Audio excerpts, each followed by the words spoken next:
Ada yang tahu ini alat apa? Termometer. Apa Husni?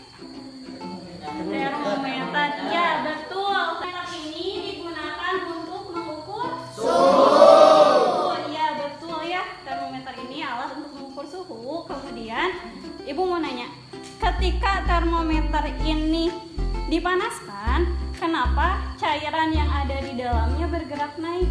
Sekarang, Ibu akan menunjukkan seseorang yang sangat terkenal sekali. Kira-kira kalian tahu nggak ya? Tahu. Adalah fotonya. Ada yang pernah ketemu belum? Belum. Belum pernah ketemu ya. Namanya adalah Anders Celsius. Anders Celsius ini adalah ilmuwan yang menemukan termometer Celsius. Di Indonesia ini lebih sering menggunakan satuan Celsius untuk menunjukkan suhu daripada Kelvin. Kira-kira anak-anak ibu semua ini mau nggak terkenal? Mau seperti Celsius nggak? Selain terkenal, ilmunya juga bermanfaat bagi orang banyak. Mau? Nah, kalau mau berarti belajarnya harus bersungguh-sungguh. Siap belajar bersungguh-sungguh hari ini? Siap. Kemudian, nah ada gambar, coba dilihat dulu gambarnya itu sedang apa? Air. Ibu mau nanya, kira-kira di sini ada tidak yang suka memasak air? Siapa? Fajril, Husni, sering atau pernah? Pernah. Coba Ibu mau nanya ke Fajril, ketika Fajril sedang memasak air, misalnya tekonya diisi penuh, kemudian ketika airnya mendidih, apa yang akan terjadi? Akhirnya jadi tumpah, padahal kan awalnya diisi penuh ya. Kenapa kira-kira jadi ada air yang tumpah? Terjadinya pemuaian. Terjadinya pemuaian. Nah, ya. Jadi pada pertemuan sebelumnya kita sudah membahas tentang pemuaian. Pemuaian pada zat padat ya. Pemuaian pada zat padat itu mengalami pemuaian panjang, pemuaian luas dan pemuaian volume. Sedangkan untuk zat cair hanya mengalami pemuaian volumenya saja. Kenapa? Karena zat cair ini yang bisa diukur adalah volumenya. Sekarang coba dicek handphonenya. Coba dicek di grup kelas itu ada link. Coba di grup kelas itu sudah mengirimkan link. Linknya dibuka dan dikerjakan. Kalau yang nggak bawa handphone nanti gantian sama teman yang bawa ya. Sudah dibuka linknya. Udah, coba dikerjakan dulu. Tujuan pembelajaran kita hari ini nanti diharapkan anak-anak ibu semua dapat mengidentifikasi masalah fenomena pemuaian pada zat cair, kemudian merumuskan permasalahan dari fenomena pemuaian pada zat cair, merancang percobaan dan melakukan percobaan. Jadi kelihatan semuanya? Ibu memiliki apa ini? Dan air. Kecap, air, kemudian di sini ada minyak ya, kelihatan ya minyaknya? Nih, ini dulu ya. Ini kecap dan air. Ada yang pernah membeli kecap atau air dalam bentuk botol seperti ini? Nah, pernah diperhatikan tidak diisi penuh atau tidak? Tidak tahu tidak alasannya kenapa? Oh, tidak. Kira-kira kenapa ya? Nah, untuk menjawabnya sekarang semuanya silakan duduk berkelompok. Apa sudah berkelompok?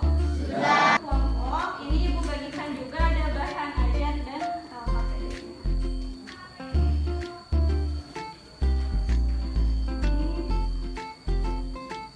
Ini kan di LKPD-nya ada cerita ya. Ada cerita kan? Ada dibaca dulu ceritanya, kemudian diskusikan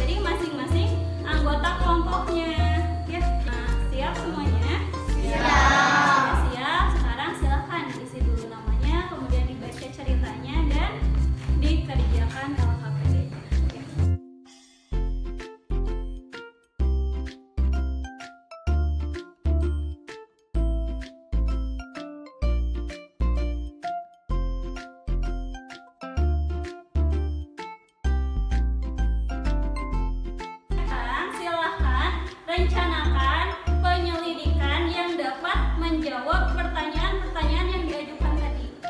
Ya, mulai dari alat dan bahannya apa saja, tuliskan alat dan bahannya dalam bentuk tabel. Ya, sekarang coba alat dan bahannya saja dulu dituliskan. Kira-kira alat dan bahan yang akan digunakannya itu apa saja?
Sudah. Nah, kalau tabelnya sudah, sekarang kita akan melakukan penyelidikan atau percobaannya. Nah, sekarang masing-masing perwakilan kelompok, nanti 2 orang membawa alat, nanti tapi kelompok 1 sama kelompok 2 dulu ya. 2 kelompok, hati-hati pecah ya, 2 orang bawa alat-alat yang diperlukan dan ambil sesuai dengan rencana tadi.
dahulu, bro.